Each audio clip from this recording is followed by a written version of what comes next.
Back in middle school, a group of friends and I were standing around waiting for PE to begin. 4 of us are just shooting the breeze, talking about whatever, while the 5th friend is jumping around and getting pumped up. That day, we were going to do a mile run, and this friend loves PE. I think he's crazy. So, he's hopping around on one side of us, and we're standing there on the blacktop pretty much alone from anyone walking by. One friend decides to clear his throat and hawks up all this phlegm. He gets ready to spit it in the air in a direction away from the group. As he's doing this, the previously mentioned friend jumping around starts bouncing his way to that side. Everyone shuts up and just watches all of this unfold. Our friend spits into the air. The loogie glides up majestically in an arch before coming down and landing directly into our jumping friend's mouth. And apparently he swallowed some of it since everything happened so fast. Followed 20 minutes of him gagging and throwing up into the trash, and 2 of the other friends also gagging while we all can't stop laughing the entire time. This same jumping friend later on attempted to do a split jump over the trash cans in front of the whole class.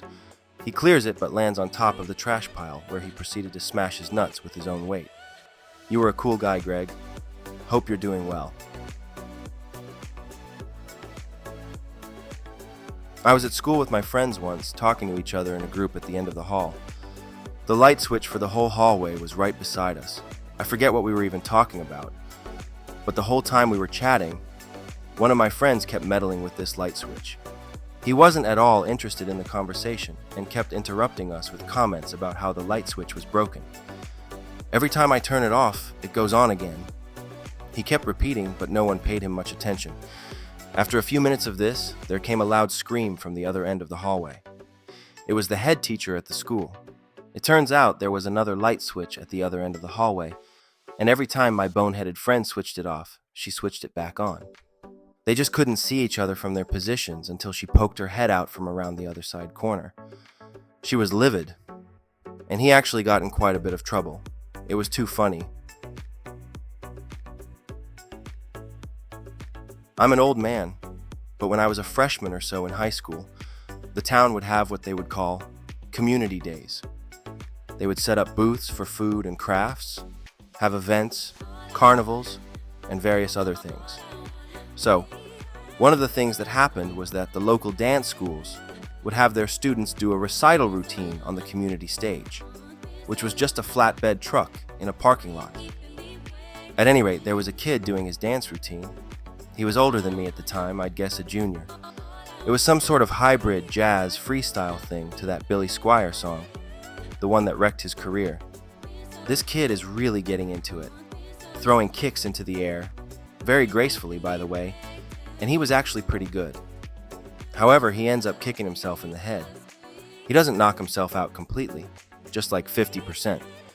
He then proceeds to spend the next 10 seconds lumbering around the stage like Frankenstein in a dazed state to Freddie Jackson's "Rock Me Tonight," until someone cut the music and got him off stage. Which was also hilarious because the song was being played on a record, and when they stopped the music, it made that stereotypical record scratch sound right as he was being led off stage. It was perfect timing.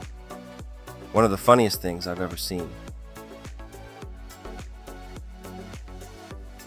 June time 2013, the weather was blazing and everyone was eager to go for lunch and sit on the grass outside. Time seemed to be dragging as everyone urged the clock to go faster and the school bell to ring. I was sat in French class behind this quite large, arrogant, chubby bloke who always managed to pick on someone in some way or another. But this one particular day, he looked rather uncomfortable, shaking his leg up and down and wouldn't stop rocking on his chair. He put his hand up and said he needed to go to the loo, but the teacher insisted he wait until the bell went. Anyway, a few minutes passed, he carried on rocking when suddenly he stops, just frozen still with the most worried facial expression on his face. The whole class started to fill with the aroma of poo or fart. Sure enough, he had let one of the most horrendous smelling farts off, and because the classroom was boiling due to the summer heat, this made the smell much worse. People started smelling it, sounds of ooh and oh my god, I'm gonna puke surrounded the room. I was almost heaving. I could taste this horrid smell, let alone have it wafting up my nose. Fast forward a few moments later, the dinner bell rung.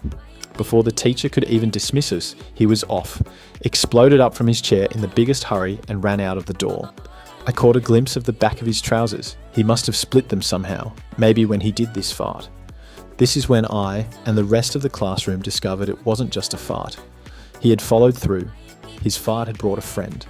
The grey chair he was sitting on was now decorated with a fresh brown poo stain. He had shit himself, basically. I can still remember the smell to this day. We all rushed out of class, trying desperately to escape the smell and the sight of poo-covered chair. We see him rushing out of the toilets at the end of the corridor into the principal's office. I am still heaving at this point, so I make the mistake of going into the toilet and it's there, in the sink. He must have been in too big of a hurry. The school bully who thought he was above everybody else had in fact done a poo in the sink. The smell was overwhelming. I ran outside heaving and trying not to vomit.